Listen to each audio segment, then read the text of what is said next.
I just hit the test button and it was working just a second ago. And now it's not. And I don't know why. Fucking Zencaster, you piece of shit. How did I fix this last time? Because I did fix it. I don't know, I Blake. fixed it. That's Hey, fu- I knew you could do it. that's fucking weird. Except your name got changed, so we're gonna put that on. Hey, what's my name now? Oh god.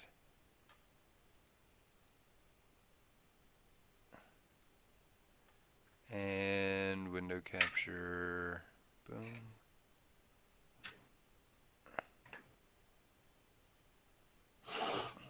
Alright, everything looks pretty good, I guess. Move me up a little. Okay. Man, we're good. Alright, I guess I need to start the recording. So, here we go. Hey everybody, welcome to League of Legends Anonymous, episode 199. We are back after our week-long hiatus, and in that week, one of our hosts looks like a human being again. I welcome Michael Largent with his new, shiny haircut. Hey Uh, Michael. what did I look like before that? I And look it's like like one of a, those rescue animal photos, right? You like see just a ball of mange and fur, and then now you see this beautiful pup. you look like Edward Scissorhands. I looked like Edward No, Scissorhands, you or I did used to look before. like. Oh, Edward Scissorhands, when he now had that like mangy, kind of looks like wet dog hair. It looked kind of like that. But now you look dapper and I trustworthy. I really feel like the people that only hear the audio portion of this show are going to believe you Okay, when you well, say okay. that. So let me just explain. People that are only listening, I want you to imagine the face of a young man that you would trust to escort an old woman across the street, and that's what Ponderous Sea Lion looks like now. Now, I also want you to imagine that on the other side of that street, there was a nefarious ne'er do well that may stab the old woman and beat her to death with her own handbag. And I, that's what I've Michael looked like before the haircut. I've been called a lot of things in my life, but ne'er do well, that just takes the cake in terms Yeah. of hurtful. You were like a clockwork orange Edward Scissorhands before. That sounds awesome. I'm a fucking badass. You're like a steampunk version of yourself, and it was pretty incredible. But I like this look way better. You look way more American, so I'm proud of Oh, you. you think I looked like a goddamn beetle before? Yeah, you look like a goddamn Liverpool elite fucker. So, Yeah. also in the podcast is Zill. He looks the same as he always does. Hey, what's up, buddy? Hey, buddy, how are you? Doing super. How are you doing? Excellent. I noticed that you look way less nervous about being in a podcast with Michael. Is it because of the haircut? Yeah, absolutely because they are good. I figured it might 100%. be. I'm just no longer terrified. Doesn't he just radiate a sense of calmness and trustworthiness now, whereas before it was like a butt clenching fear? I'm just upstanding citizen is all I'm getting right now. It's Yeah, great. right. Isn't it refreshing? Hmm. It's like you should have done this weeks ago, so I wouldn't have had this bit to work on right now.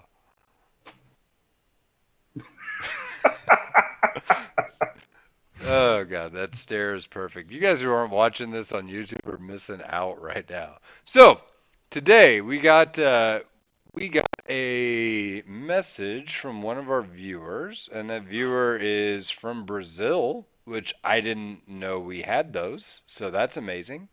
And he was talking about he would like us to explain a little bit more about the skill pyramid that I keep referencing, and it seems like it would be easy to do, but it's really kind of a complex thought, right? So, for example, he talked about, you know, he's wondering what the basic level skills are that he needs to master, so that way he's not focusing on stuff that's like way too far out of his reach or won't be like dramatic gains, right? And that's great. I do want to help him out with that. He does say right now his elo is gold, or it was gold 5 when he first started, and now is plat 5 after he's been listening to us and trying to apply Hey. what we're telling him. Good So for him. How anybody extrapolates anything useful from this is still beyond me, but I'm Aw. glad to hear it. it's because Just we give put yourself out enough credit. quality fucking content, you nerd. Exactly right. So Do we? Do we, Blake? Or did We- we spend 16 minutes talking about the Cat in the Hat on PlayStation 2 the other week? Well, we also covered all the new developments with corn, and Well, you know, I actually was really trying this week to figure out how I was going to talk about corn in a new, fresh way for like 5 or 10 minutes, but I couldn't come up with anything because we covered the vegetable, we've covered the band, and then I feel like if I do something like cream we covered corn, ethanol. oh, we did cover ethanol too. So I Mhm. mean, there's not really that much out there left with corn. We could talk about corn and the children thereof. Ooh, the children of the corn! Ooh, Why did well I think of done. that? Oh my Ah! God. That's What brilliant. This terrifying. is why we need each other, Blake, as I am hosts. really actually very pleased with you right now. I feel like your ideas have gotten better since your body can put less resources to growing and maintaining hair. I am in hell. so so anyway, it's like okay, some of the things that we've pointed out that he wasn't aware of, like, oh man, if you're silver, you're probably not aware of the level 2 power spike. If you're gold, you're probably not aware of like turret diving strategies. If you're plat, you're not really using minion wave management like you should be. And what are these patterns and like how does it apply to the skill pyramid, right? So Mhm. like I want to break down just on a baseline level something that is useful for like everything right at the beginning, right? And that's like what's the concept of like being powerful in league. And to be powerful you kind of have to have resources, like you have to have gold or exp or a combination of both of those things, right? Some champions more so than others, but those are things that every champion benefits from. Okay, so if I'm going to apply that to like the skill pyramid, then my first block is going to be getting gold, right? So how are you going to get gold? You're going to Gold in get the it. game, Yeah, yeah, not yeah. gold in League of Legends, not gold rank. Right, right. Yes, like the resource gold, like killing Yes. minions and Just shit wanted like to that. clarify that. Yeah, yeah. So like how are you going to get gold income in the game? And the first things first is you're going to learn how to CS better, right? So you're not going to mechanically fail at CSing, right? You're going to want to get kills. You're going to want to put map pressure. You're going to do all these things, but that's just getting a gold lead, right? And then the next stage up from this, after you can consistently get gold, then it's a matter of like keeping gold, right? Or like keeping that lead, right? Because you don't want to just get a huge lead and then flounder with it, right? And then after you get a huge lead and you learn how to keep that lead, then the last stage of the pyramid would be like denying the other person the ability to catch up with you, right? It's like gold denial of the other team, using the pressure you've got to force out somebody from even racing with you, right? Like racing with you for resources. They can't even get near their wave because you're so strong, right? And as you do all that shit, you're climbing the skill pyramid, right? But if you think about it, in order to do those things, like you've got getting gold, and that's basic mechanical farming and stuff like that. Then on the second level, you have keeping it, right? Well, how do you keep your gold? Well, that would be not failing. I'm talking about from an ADC point of view, and each of these pyramids is going to look different for every role, right? Each of them is going to look different from every role. For example, for top lane, a skill that you would add is teleporting. And for ADC, you'd have to know more about also using teleport effectively in lane, I think. If you, Not anymore. Not since Yeah. the nerfs. By the way, since the nerfs, it's actually died out. So now I would say Oh. you never really want to use teleport as an ADC, hardly at all. I was also just joking so that everyone knows, because running ADC teleport is pretty much retarded. Yeah, I hate that. Even blip on the meta scale was so dumb. But Regardless. So like I said, you've got the getting gold. You want to go to the keeping gold, right? Well, a lot of that requires smart positioning, the ability to use your summoner spells without hesitation, um, recognizing when even champions that are littler than you have kill pressure, Right. positioning well in a team fight. Like all of these baseline level skills are things that you have to build in order to get that second tier skill of keeping gold, like keeping a gold lead, right? And then if you go to the third tier, which is like keeping your gold lead plus edging the other person out where they can't get gold, denial, then you have to learn wave management, which is a very tricky concept to even master at a baseline level.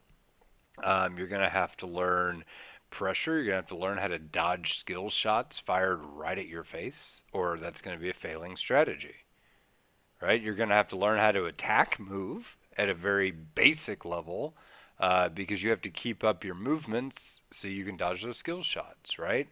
And as you kind of see where I'm talking, you see how many more skills are built into everything that you need to do in order to climb that pyramid, right? And whenever I talk about this pyramid, I'm not able to give you like oh, well, this is level one, this is level two, this is level three, because there are too many fucking blocks to The build other this thing is pyramid that completely. everybody's pyramid is going to look different in some way. Not like even if you play the same role, even if you play the same champion as somebody else, and you're the same rank as them, you're gonna have skills more developed than they have, and they're gonna have skills that are more developed than yours in certain areas. Like just because the same things are important, like there are some people that are bad at CSing, but they're really good at team fighting. So their CSing block is a lot smaller than their team fighting block. But that's the beauty of this concept is that you can build a pyramid theoretically an infinite number of ways by developing different skills. You don't have to develop every single skill evenly. Just like we Yeah, say, don't but play every champion, don't master every single thing. so long as those skills synergize together, Sure. Yeah, yeah, yeah. right? Because that's how Okay. you're Yeah. stacking blocks on this pyramid. Right. I mean, if you're a god at last hitting, but you're playing the support role, maybe not the Best best use choice. of your talent. Exactly. Okay, so I mean, let's talk about some of the baseline, like what are the bottom floor? Because like the ones that I can think of off the top of my head for bottom floor skills, attack moving, Hmm. shooting minions when they're about to die. You know, mechanically executing your champion's combo and knowing what that is. I wouldn't even say that. I would just say like knowing where your champion is.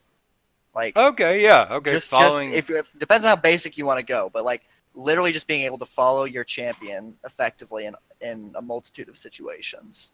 Okay, Just how being about able to do so that. whenever I say executing your combo, what I actually meant by that is knowing what your combo is and doing it, right? So like I know what my champion's abilities do, right? You have to know that before you can build on anything else with that champion. You see what I'm Sure. saying? Hmm. Like if you don't know that I don't know. If you don't know that every fourth ability is a stun, and you don't plan for that, and you just happen to stun people from time to time because you never paid attention to the passive or when it's up, you're cutting out a huge part of your kit. The only thing that actually makes Annie good Right. is that stun. So, I mean, that would be kind of like a huge thing that you need to know as a baseline level to improve with that champion, right? And like we've gone into a ton of hints about how to improve at those individual aspects of gameplay, right? And one of those things is to one trick a champion. Because one tricking a champion lets you take the focus off mechanical execution of a champion's abilities or learning new abilities or doing new things or learning different matchups and it changes it to one variable. so you can focus on all the other shit that you need to do in order to improve. Right. Specialization versus diversification. Well, the funny thing is, and most people don't see it this way, but because they're like, oh, I want to be really diverse. I want to have all these skills that I can bring into play, right? Because I play all these wide pool of champions. But the funny thing is, specialization actually helps you diversify more, right? So, whenever I say that, let me give an example because that literally makes no sense. Yeah. In what way? Right? So, let's say that I play, I don't know, Thresh, right? And I play only Thresh all the way to Plat, right? And I just play Thresh and Thresh and Thresh and Thresh to Plat, right? By the time I take Thresh all the way to Plat, I have learned so many skills that are cross applicable to other champions, like positioning in a team fight, or like what or like auto attacking while I move, or when to CC certain targets, shit like that, right? Mm. That may transition to me playing Poppy better, Yeah. right? And I mean, those two champions have very little in common, but the skills I picked up with one translate to another. Or my baseline knowledge of how to play at a plat elo means that I will play any champion at a gold elo. Right. The thing is, I can play any champion better than a silver player that mains that champion. I'll play a better Janna than a silver Janna main. I'll play a better Jace than a silver Jace main or a gold Jace main. You know what I mean?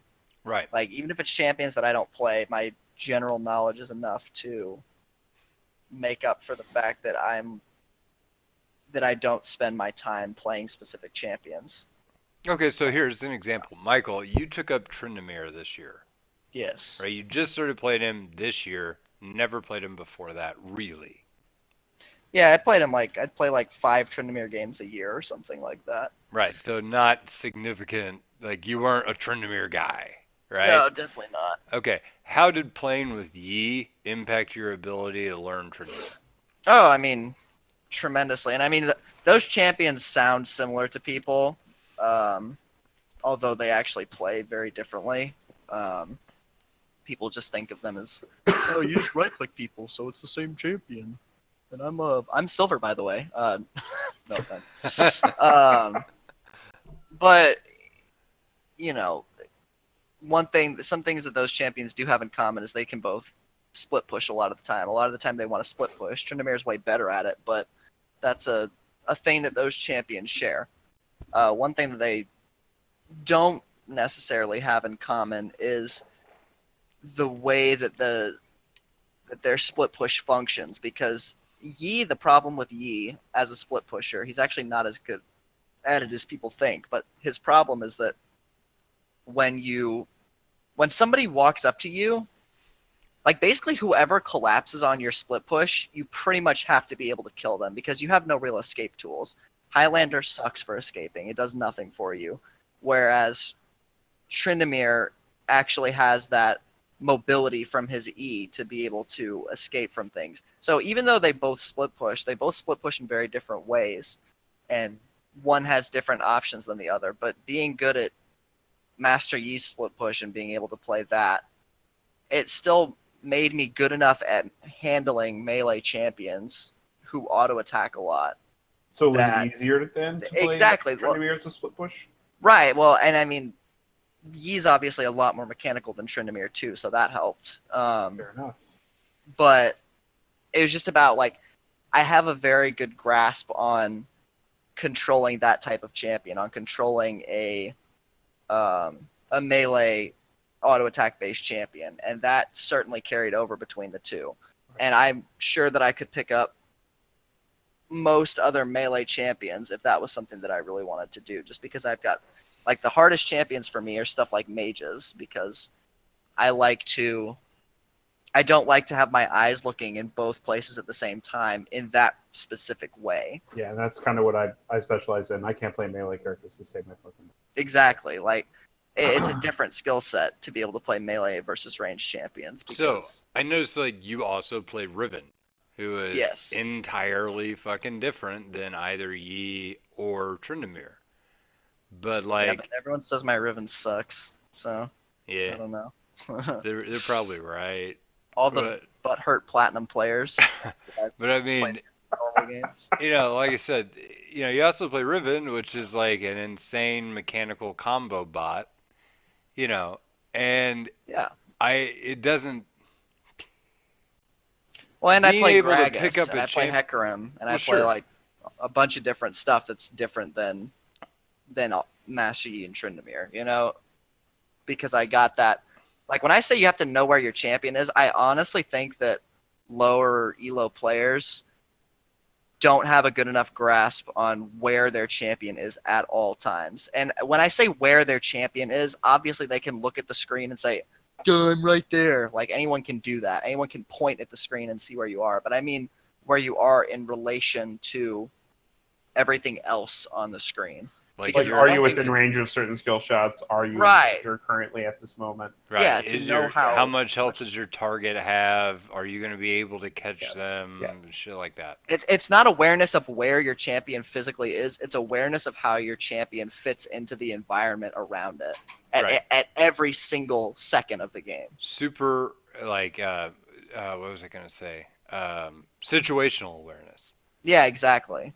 Like people have Yeah. just shitty situational awareness. That's just a fact. But I mean, It's here, so League of to go Legends. back to the skill pyramid, if we're talking about situational awareness, that is a very high concept, right? Because to do situational awareness, you need to know where your champion is, how fast your champion's going to move, how fast their champions are going to move, what is the range of all of their skill shots, what's the range of yours, And right? like what their goals are too. Like, Right. are they trying to push the wave and Well, shit. roam? Let's say in a team fight, are they going to try to CC you the second you come in? How are you going to dodge that? Or who can you kill and in what order before you move on to the next person, right? Like all of these things like amass into like how situationally aware are you and how much information can you take in at one time. Yeah, and that's But it actually a thing that. Oh, sorry. You can go on. no, I was gonna say, but if your brain is so focused on like, oh shit, I need to hit Q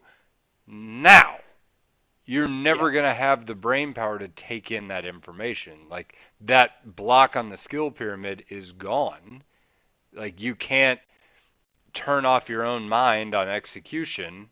And if you're still figuring out how to execute your abilities, you'll never be able to achieve that next level of situational awareness. Right? So go Right, ahead. and that's what makes those melee champ like. Even if Tryndamere is a very mechanically basic champion, which he is, that's the thing that's harder with him than it is with like those high skill shot mages. Like Xerath is played more or less the same in pretty much every situation. Right. Not and that's an oversimplification, but it's stand as far back as you can. Don't let anybody jump onto you from the enemy team. This Stay is your alive and shoot bubble. them.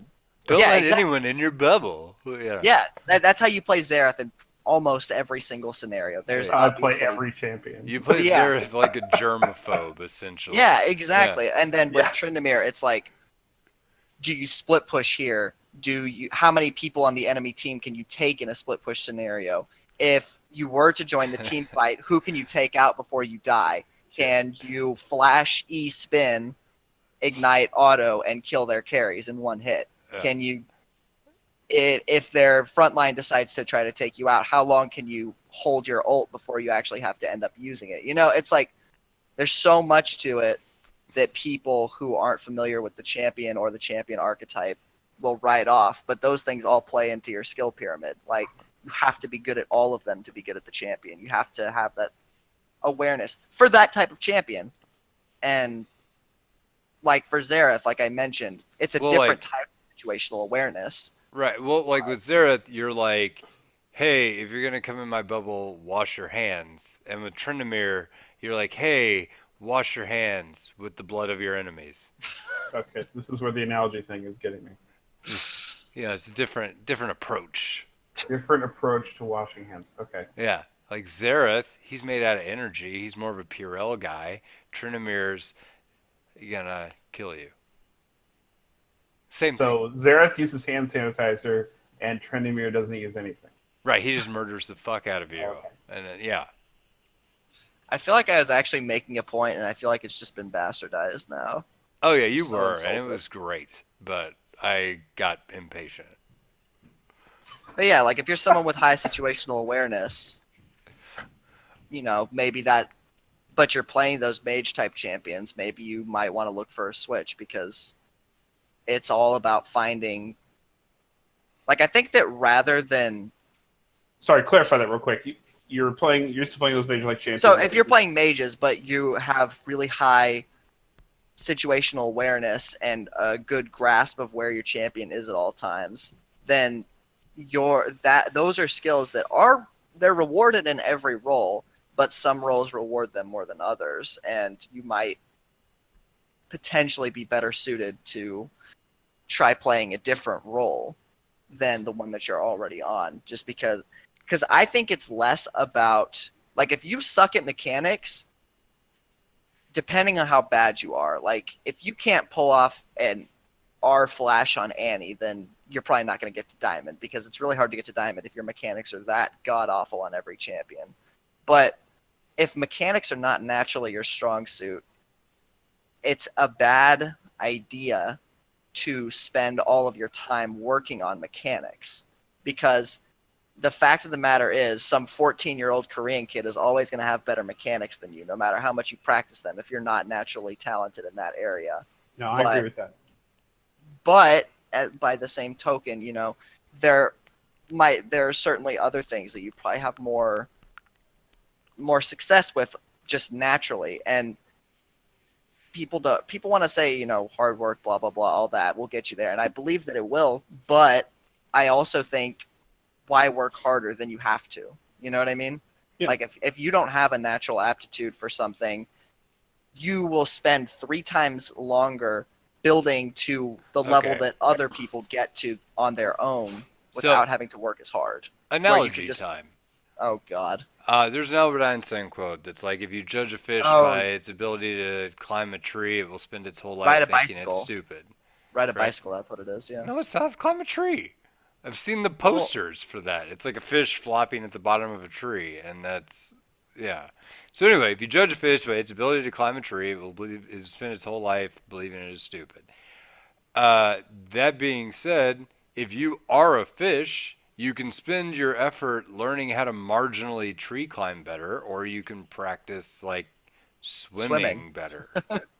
And the swimming will get you more like dividends, right? So like build on what you're already good at. Now, if the meta shifts to a tree climbing meta, then you may want to put in some effort to not be complete ass at it, right? Like that's why I have Janna in my pool.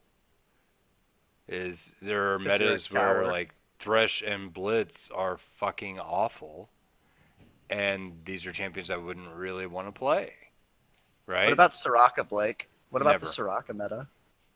I'm eventually gonna get her to Mastery 7 eventually, just so I can shelf it and never look at it again and just be done. I recently got Janet to Mastery 7, like last couple At of least weeks. Janna can sort of do stuff. Janet's actually, you can harass, and that's actually kind of fun. And then you have the displacement ultimate, which is actually kind of fun. With Soraka, it's like, I'm a fun sponge. I suck in everybody's fun, but have none myself. Teehee. Like, fuck that champion. Yeah, but Blake, why should the game be about having fun? Good point. It should really be about loathing, hatred, and hemorrhoid-esque experience. So it's just burning, itching, and uncomfortable discourse. This champion is so unique. It's the white mage of League of Legends. By the way, that Einstein quote is probably hearsay. Nobody actually can find a source for it. Yeah, but is it fish or bicycle? It is fish. That is. Well, yeah, I know it's a fish, but I mean, sorry, tree or bicycle? Oh, Climb a tree. It tree or is. riding a bicycle. It is climb a tree. Well, then maybe I just confused it with I need blank like a fish needs a bicycle. Yeah. There's too many fish. In your well put together face, sea lion. Nice haircut. Thank. You look sharp. I almost believed you because you look more intelligent than you normally do. I can't tell. I if don't that know was how to an insult feel or a about compliment. this. I don't know whether to feel. Just throwing backhanded compliments at Michael to make him Let's say. uncomfortable. I believe the term is That was the nicest, meanest thing you've ever said. complisult. Half Complisult. half insult. God, why are the pretty ones always so stupid? There's a reason for that, I'm sure. Did So you call me anyway. pretty or stupid or both? Both. Huh. Also, I think you're pretty stupid. Zing. Dead jokes. So, okay, so back to the skill pyramid a little bit. Like, we talked about kind of what are some of the basic level stuff, right? Like, you have to learn how to orb walk at some point in the game, regardless of where you play. It's useful on support, it's useful on ADC, it's useful on mid, it's useful on jungle, right? Yeah. But I also want to give, aside from just the basics, I want to talk about things that change based on your perspective, right? So, like, getting and keeping a lead, like in jungle, that may mean something completely different than it would to an ADC, right? So, ADC's focused pretty much exclusively on gold, CS, kills, whatever, right? Like, for a jungler, getting and keeping a lead may mean like power farming, depending on your character, because you could come out of the jungle with like heightened levels and shit like that, right? So, like, Michael, what are some of the champions that you would like look at whenever I say getting or keeping a lead? You have more of like a gank focus, or if I say getting and keeping a lead, you're talking about more of like a power farm style. Which one do I do? Yeah, no, I mean which champions, like if I was talking Oh, about that, sure. would I be, you know, Well, or, most of the champions that I play are pretty farm focused. Pretty much anything that functions better with either after the 15-minute mark or with a lot of gold is going to be a power farm focus. So, like, anything like Master Yi. Nidalee's a kind of a weird mix of both because she farms so fast but also has decent ganks. She has great things. Elise and Lee Sin are like the best examples of something that is a gank heavy focused jungler because they both have CC built into their kits. They both have really high base damage values, which help them out a lot. And they also have they also function really well at level 3. Like Master Yi does not function well at level 3 because he's got no tools to stick onto his targets at all. He's got no CC. His damage is mediocre but not consistent because it requires auto attacks. So, but by the same token, if you give each of those champions their jungle item, Master Yi will oftentimes win that because he's just a champion that functions better with gold than just about anyone else in the game. The difference between a Yi with gold and a Yi without gold is just massive. And I think that most champions and the way that the metagame has shifted, any champion that can be played gank heavy should be played gank heavy for the most part. That's my thing. Is the ones who can be or are gank heavy, like your Kazakhs and your It's a false it's a false dichotomy between the two because you have to function at high elo, you pretty much have to be gank heavy. Yes. And it's been that way for years. Yes. And it's not a real because Riot hates passive jungle farming. Ever since Devour went away. Yeah. Basically, when Devour went away, that playstyle died and never came back because Riot thinks it's not fun for people. Yeah, as a solo laner, like, please be gank heavy. Like, otherwise you're just waiting for your lanes to die. And actually, you know what? I actually agree with Riot on that. Like, having a monster that you don't see all the game, just put a timer on the game coming out of the jungle with like 1 billion gold and is basically an unkillable demon machine, that wasn't fun. Well, I think that there's a median to be reached because I think that it was in a pretty unhealthy spot. Again, and I've said this for years. I've said this ever since it went away. Sated Devour was literally the best thing they could have ever done for that archetype, and then they took it away because they're fucking idiots. Because putting a Really? cap on the ability to power farm was the fix that it needed. Because the problem with all the earlier iterations of that item, like when they came out with Feral Flare and stuff like that, the problem was that those champions would scale infinitely and they would only be punished for interacting with champions. You slap a counter on there that like they will eventually hit this benchmark, and when they do, you might be in for Hell some hath no trouble. fury. But they're not. Yeah. But there is a cap. They're still going to be. It's going to be the strongest jungle item after it hits the cap. That's fair because you have to actually Yeah, hit put a in certain. effort to climb. Well, you have to specifically cater to the item's needs. When you're buying warrior, you just slap 40 AD on your champion, 10 cooldown reduction, and then say, "Go get him, Tiger!" Like that. That's all you're doing. There's no thought behind it. There's no. Yeah, it's a little league ass slap item. Yeah, exactly. That. Yeah, exactly. All I have to say. But yeah, but they got rid of it because they are incompetent, and that's fine. Okay. They get So paid lots of money. let's. cares? I feel like I need to cover. I mean, keep in mind this. What we're talking about is an off-the-cuff approach. It's not meant to be comprehensive, and in some scenarios, these may shift up or shift down depending on role or importance, right? But if I'm talking about mid-level, like pyramid blocks, things that once you've mastered the basics, you can move on to, right? What are some of those? Like the ones I can think of off the top of my head are map awareness, right? Yeah. Because if you can't control your champion and you don't have very basic level mechanics, you're always going to be looking at what you're doing and you never have an opportunity to look at the map. Champion power spikes, mid level. Champion That power that spikes. that can be either level 1 and 2, or level 2, level 3 power spike, level 6 power spike, or it could be power spikes based on items. And even higher on the list is thinking comprehensively about your opponent's power spikes. Like a mid-level approach is if you're playing Riven versus Renekton top lane and you see that Renekton hit level 2, you give him a wide berth because he will destroy you if he touches you. That's a mid-level thing to look at. A higher Checking to level see thing what he came back to lane with. after Yeah, the exactly. first And then high level is like, oh well, he bought a Caulfield's Warhammer instead of a Phage, so he's going to have his abilities up more frequently, but he's going to be losing. He's going to lose a little bit of bulk. So if I have my jungler come to kill him, he's going to be a little bit easier to take out because he's not going to get as much bulk when he presses R. He's going to be a little bit squishier. But I'm going to have a harder time fighting him one-on-one because he'll have his abilities up more frequently than I do. That's a high-level approach to that. But a low-level approach is, oh, he's level 6, I won't fight him. And that's fine. That's where you have to start. You can't start by understanding all the nuance of it.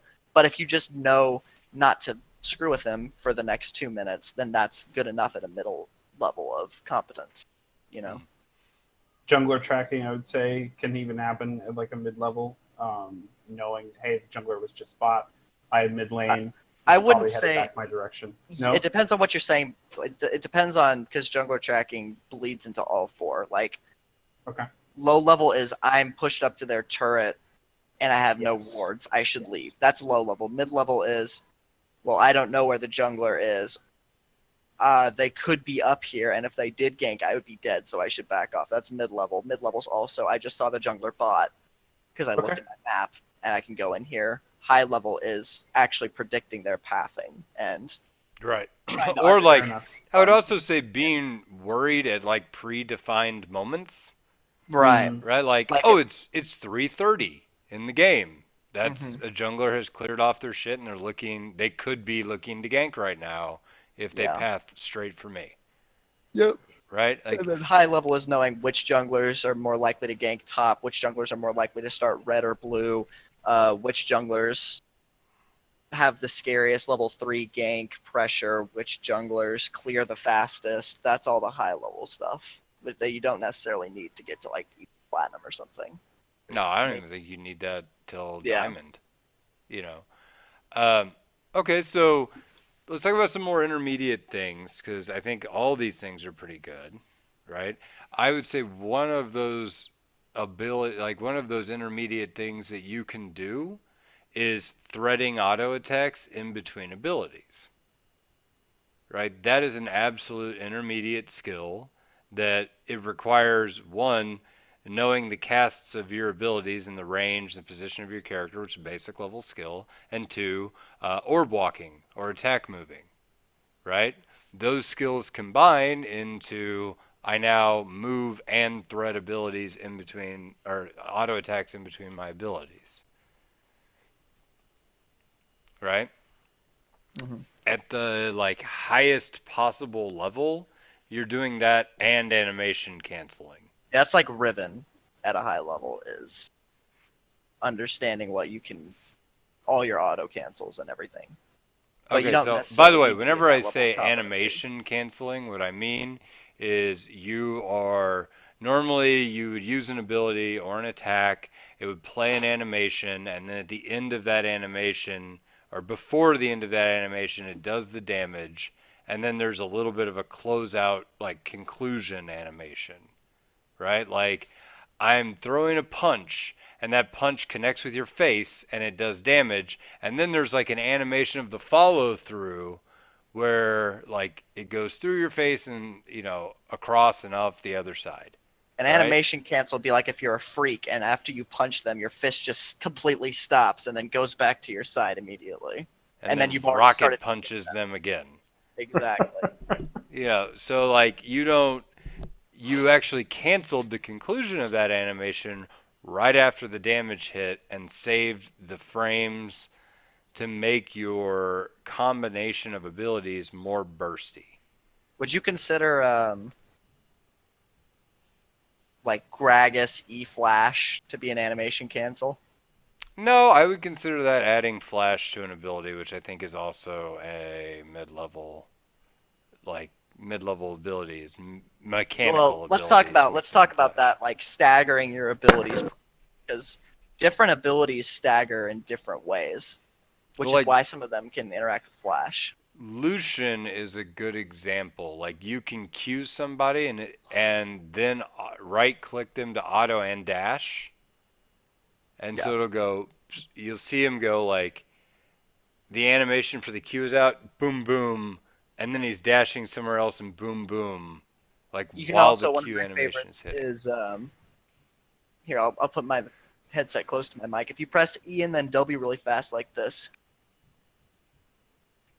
he'll shoot his W in midair, like in the middle of his dash animation. You can do it at the same time, basically, if you know how to stagger those abilities properly. But it's a very tight window of timing to actually do it fast, which is why Okay, so here's another one with Caitlyn. You can net backwards and Q, and if you do it fast enough, your Q will shoot from the position before you netted backwards. even though your net comes out first.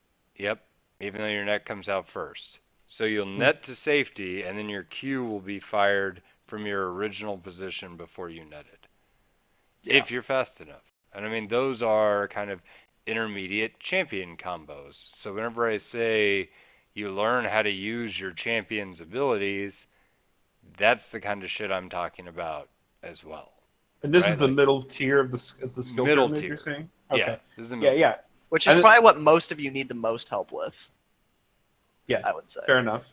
And then I will also say, like, I have not constructed this pyramid in this way. Animation canceling, even auto attack resets. Like, I play an entire class of champions that doesn't really worry about those things or even like think about what those are. Sure, I orb walk and stuff like that. That's a basic principle to any champion. But when it comes to like that animation cancels, like Zillion, Malzahar, Vigar, not really there. And so you can get to plat, you can do those kinds of things without necessarily having to have that type of pyramid built. But with other certain classes of champions, you do have to have that as part of your pyramid. All right, so what are some of the ones that you focus on then, as you think are like for like a mage cast? Because you like to play like Zillion and like Cassiopeia, and those play entirely like Cassiopeia. to play well, you have to orb walk like crazy good, Yeah, right? Which you wouldn't think would be a mage thing as much as it would be an ADC thing. But like true. Cassiopeia plays more like an ADC than she plays like a mage almost. Yeah, Riot had a weird hard on for turning her into the mage equivalent of an ADC. Yeah, Super well, weird. so you guys may remember in the dark days of my past, I played a lot of on hit Teemo, and then I also played a lot of Zillion, and Cassiopeia was kind of this weird combination of both, so it really like kind of stuck with me. But yeah, just like it is, just how you like click on stuff to auto attack, like Cassiopeia, you do that with her E. And I think for mid tier for me, and goes to Resilient and Cassiopeia both, is that like I am just constantly, I'm almost like moving around the map, making all my decisions by watching the mini map. I almost don't even like look at my main screen anymore when it comes to the CS. I am looking for icons to see where people are moving. I am keeping my peripheral vision on my opponent to see like if they're moving towards me to like try and trade or something like that. And then I'll like switch back to focus onto like, exactly what my champion is doing in combat. But for the most part, I'm just like every CS, I am looking right at that mini map to see exactly what is going on, where fights are going to break out, and then moving to those fights as soon as possible. So those like early skirmishes, I Ooh. feel like, are where my I just thought impact of one I is. want your input on. Okay. How is the ability to manage your mana pool? Is that a Ooh. basic or an intermediate for a mid lane mage? Because like I see a Um, lot of people, that's they definitely CS with intermediate. ability, and that's fine for a little bit, but like at a certain point, if you run yourself out of juice, you're not going to be able to do some of these other things. Yeah, I mean, I think it's instinctively, I know that if there's a danger that the jungler could come and gank, or if the enemy mid laner could like flash combo me, I I never let the mana bar get below my ability to do a small combo of sorts in response. Otherwise, I am very much unprotected. If I don't have enough mana to throw down that Cassiopeia like miasma, then I am ready to get myself fucked. If I don't have enough mana to like do a double bomb or to do a double E with Zillion, then I am fucked. So I always make sure I have those things, and then just rely on auto attacks or whatever else it is I need to CS to get through that wave So you feel like quickly. that's a mid level thing, huh? I think that's a mid-level thing. I mean, I got through to gold one with actually never thinking about it ever, running out of mana all the time, not giving a fuck. Yeah, I'd So agree. I think that knowing that you're out of mana is a low level concept. It's like, oh shit, I like at Yeah. least when you're like low level is like, oh, I can't use any more abilities, so I should go back to base. I was going Mid to say that's level, like the number one thing I hear in silver is like, oh, I didn't know that ability was still on cooldown. I didn't know didn't have my flash up. Oh, I didn't know I had enough mana to do this. Like that exactly. is literally the excuse that is given to me every time I watch somebody like go in and die apparently for no reason. They're like, oh, Yeah. I just didn't know. It's like, yeah, you didn't. Obviously, that's okay. Yeah, But no, now that or, you say that, it actually makes a lot of sense. What about like back timing? ooh, that's one I'm still figuring out. I think that changes Is that mid from patch to level? Is That's patch. that all high three. That's all level? three. No, that's That's absolutely all three. Okay, explain what you mean, Pondros. Because because the thing about back timing is that it ties into a lot of higher level stuff like wave management. Like I got so much better at I went from like low mid level wave management to like middle of the high level wave management. You think about it as like 9 tiers: low level, mid low level, high low level, etc. I went from like the lowest mid tier to the second highest top tier of wave management, and back timing is a huge part of that. Knowing when the minion wave is going to crash, knowing when everything's going to happen, um, understanding your opponent's back timing is crucial to having a high level of understanding of when your back timing should be, um, you have to understand teleport. You have to understand when the jungler is going to be there. You have to understand how much health your turret has. There's so much that goes into it. And the thing about it is that you can play at a lower level and just like know, okay, I pushed the wave in all the way. Now I can go back to base. Whereas a lot of players, that's like a mid-level thing because a lot of players will just be like, oh, well, I pushed the wave in and now I'm gonna just hang out here for no particular reason. I don't really know why, but I'm gonna do it because I want to. And then they just won't base and then they'll die. That's a mid-level thing to fix. You got to know, when your optimal base timings are to at least a low level extent. And then super low level back timings would be something like, I just killed my opponent and pushed the wave in, and there's literally nothing else for me to do in the wave at all. So I'm just gonna base because it would be there's nothing left for me here. It's Okay. a free So back I just go sometimes. back. Let's phase that in to discuss like the summoner spell teleport, right? Because I went on a rather substantial rant about why ADC should not take teleport and how it's basically a high end. When to teleport is a very difficult top tier thing, right? I tell every single person I coach for top lane not to run teleport and to run ignite instead. Or for Darius run ghost because the fact is just that low level players literally just have no concept of how to use teleport effectively. And you will win more games by taking ignite because the good thing about the fact that you're not going to know how to use it is that the people you're against are just going to copy what they see in Lickus and on pro streams, and they're gonna be stuck using teleport because that's just what they've been conditioned to do, and you're gonna have an advantage on them because they're gonna essentially have a summoner spell that's counting for like half of a summoner spell because they're not gonna be using it properly at all. You know what I mean? Mm-hmm.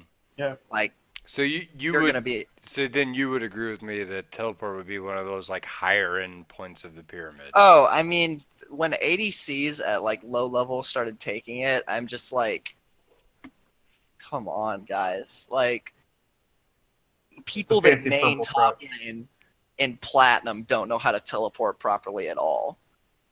Like, I'm actually pretty bad about using teleport, which is part of the reason why I play Tryndamere because he runs ignite. Like, I've always had good map awareness, and I'm sure I could learn how to do it if I started playing a champion that it was absolutely integral to take teleport. But no, I mean, just the fact of it is like you're not going to use it effectively enough to warrant taking it over ignite. Yeah. Like the impact that ignite is going to have on your game is much larger than the impact that teleport would have on your game. That's just a fact. All right, I got one more thing I want to talk about because I think we've kind of rounded that out very nicely. But we talked about team fighting, right, as being an element, right? I Yes. honestly think team fighting is in and of itself a mid to high tier like brick on the You can't pyramid. keep track of 10 things. Like your brain can't keep track of 10 things. Just in general, it can't. Okay, so And let's talk about that. So like baseline level of team fighting. If team fighting is its own little pyramid inside the bigger pyramid, right?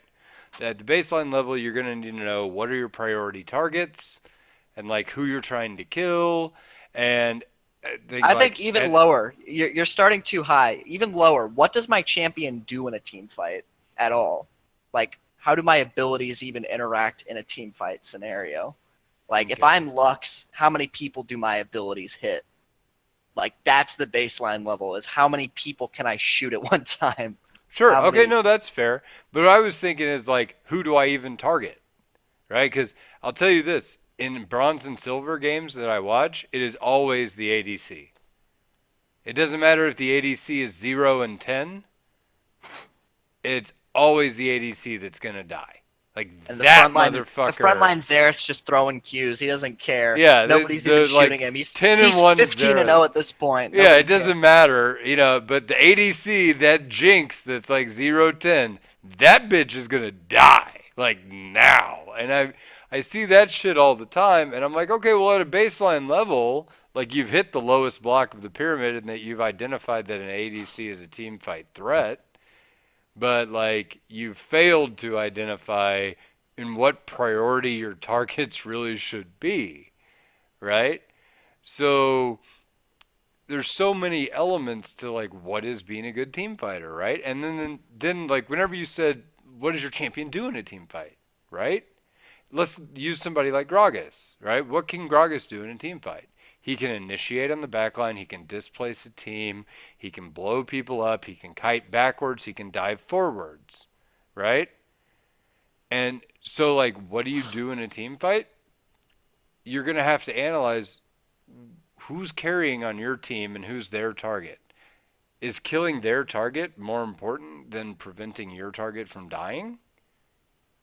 Because with Gragas, you can peel like a motherfucker. If you have a like 10 and 0 Kog'Maw, you'd be an idiot not to peel that son of a bitch. Right? Mm-hmm. That's You another know- thing that I hate doing. Were you talking, Blake? Huh? Yeah? Oh, No. okay. I thought I couldn't hear you for a second. That's another thing that like that's part of the reason why my champion pool looks the way that it does is because even though I can play Gragas to a pretty like mechanically I can play him to a high level. I'm a pretty good Gragas player, but the thing is I don't have that peel mentality when I play him that I should have more often than I do, which is part of the reason why I tend to stay away from him a bit more now because I just don't want to peel people. I don't like doing it, which is why I don't play champions that are disengaged oriented. I always want to go forward when I play. Like I'm all about go forward, go forward, go forward.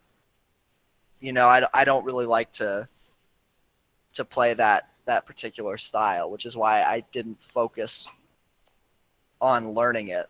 You know, I just So I'm going to jump in here about team fighting for a second. So I feel like team fighting for me is where I win most of my games. Now, that's partially, but that is largely because of the types of champions that I play. And they're high impact when it comes to fights, right? So I play Brand, play Cassiopeia, Vigar, Zillion.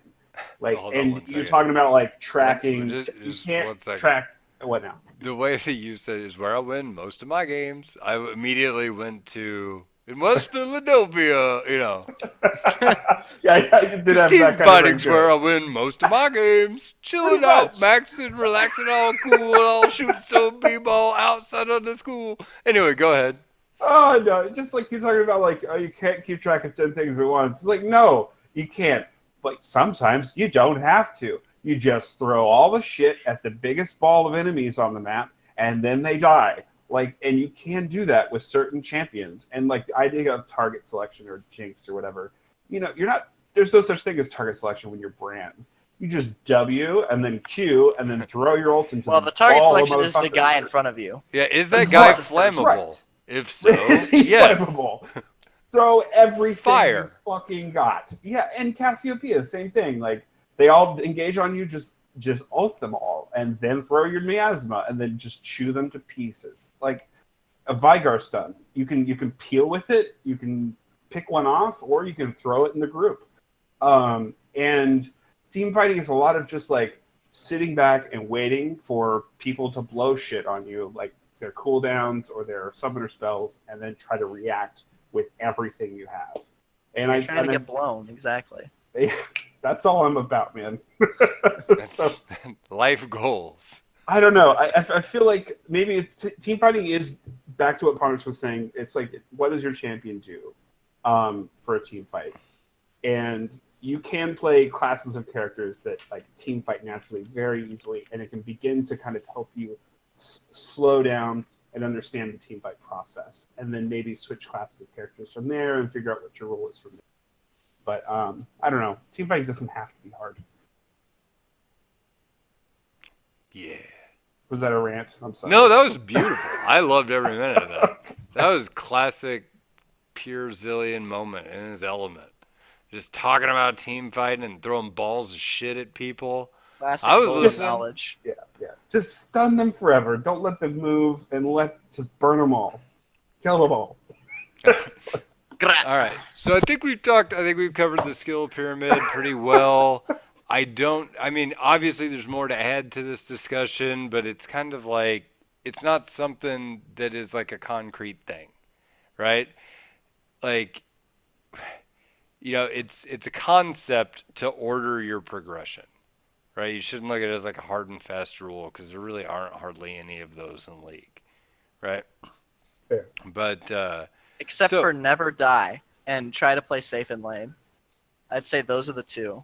Hard. and I don't fast. know, man. I would say that's bullshit when you're low or elo. I don't Play know, man. hard. Don't Go hard die in has the paint. always been Sarcasm. my motto with League. That was If- sarcasm for anyone who didn't know. Yeah. All right. Fuck your horse shit of being safe. Play hard. Go for When throats. have I ever advocated playing No, safe? I'm talking about he's talking Zillion's about me. horse shit. I don't die. I'm a KDA player at heart, man. Like, Okay, that's don't horse die shit. in You need to Camden. break that fucking habit, baby Ernie, and All right, learn one of to these not days, go for the throat. I go for the throat at 40 minutes. Okay. All right, so here's the thing. When you're fighting a group, God damn it, I fucked up my own joke. All right, I'm gonna try it again. Here's the thing. When you're fighting a group of clowns, you always go for the juggler. Go for the throat. You go for the jugular. You get it? There's a group of clowns, and one of them juggles. It sounds like jugular. It doesn't matter. Okay, You so said, if you said you always go for the jugular, I would have gotten it. But you I said did. Jugular. You said jugular. I said jugular. I heard Juggalo, but I don't know. Yeah, you go. Jesus Christ. We fight a group of clowns. Go for the one that looks like a prostitute. Because that guy, he'll stab you. Twice. Okay. Fago. So, let's move on to a couple announcements. We can wrap the show up here because I think we've done a really good job. I want to thank everybody for the Patreon pledge that people have made. That's awesome. Like, the show is getting close to the point where if we can raise a little bit more money, we've actually had somebody who does video production contact us about wanting to do it, and that may bring back hashtag LOLA Plays. The guy's actually creating a montage, I think, right now. We'll see how that gets followed up on or what happens, but he's got like 6 months of LOLA Plays to stitch together from plays.tv. So the LOLA Plays montage may be back in action soon. We may have like more nicely edited YouTube videos instead of rough Blake clicked this and exported it to YouTube and hooray, it's there. And just in general, it's like 60-second tip videos, maybe back with like proper good editing. That may be something that's back, but realistically, I want to be able to pay this guy what a video editing is actually worth, and that shit takes forever, right? So if we get up a bit more money, then I will pay for video editor. And I mean, we're not making anything off this thing. I'm just Right. providing This benefits more you service. guys. Yeah, I'm That's just the trying thing. to provide more services to everybody else. Right. Right. So thank you guys for your support. I really appreciate that. Oh, and on the Twitch side of it, I have been like throwing my free Amazon Prime subscription towards the podcast every month just to see what will happen. Right. And I've always been like, why the fuck do we never make any money off of this? Right. Because like I never got any of that money. And then I found out I had to fill out like some tax forms. Dude, I tried. Okay, real quick, I tried to fill out that tax form for my own personal stream, Mhm. and every time I go to that page, it freezes. Oh, I got it done, man. So let me know and I'll be happy to make the money off your stream. Thank you.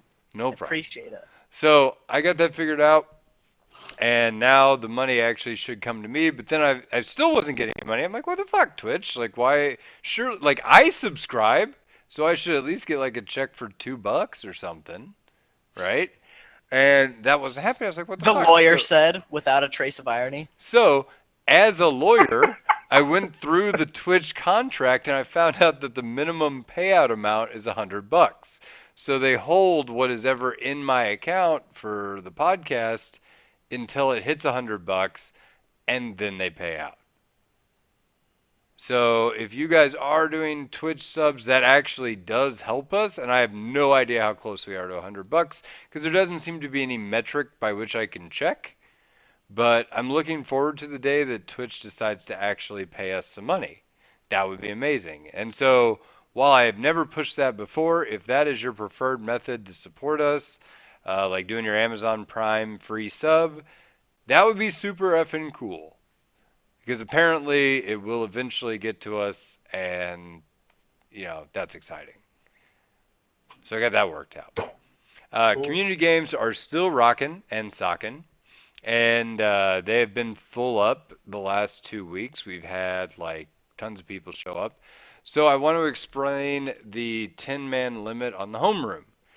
People were not understanding that you need to get in and then sign up to mark that you are present or have shown up on time for community games. Because essentially it's the first 10 that show up. Those are the ones that are in, right? Well, people weren't getting that, and they were showing up at like 6:30, but then not signing up.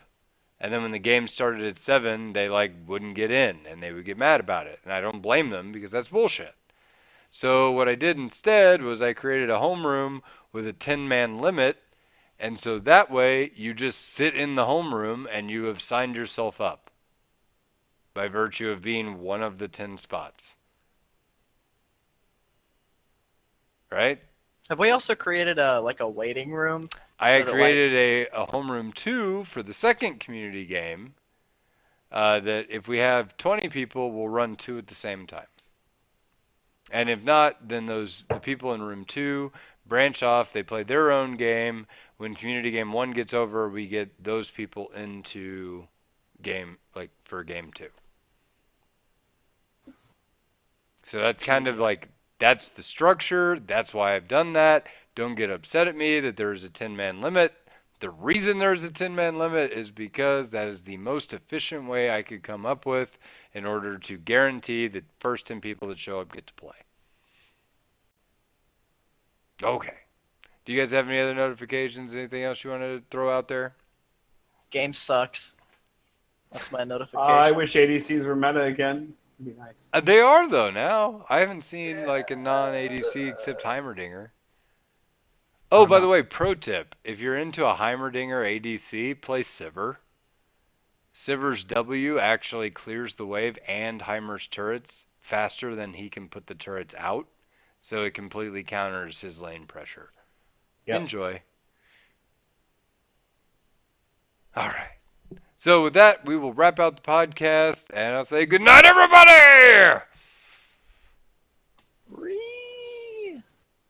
That's a good sign off for you.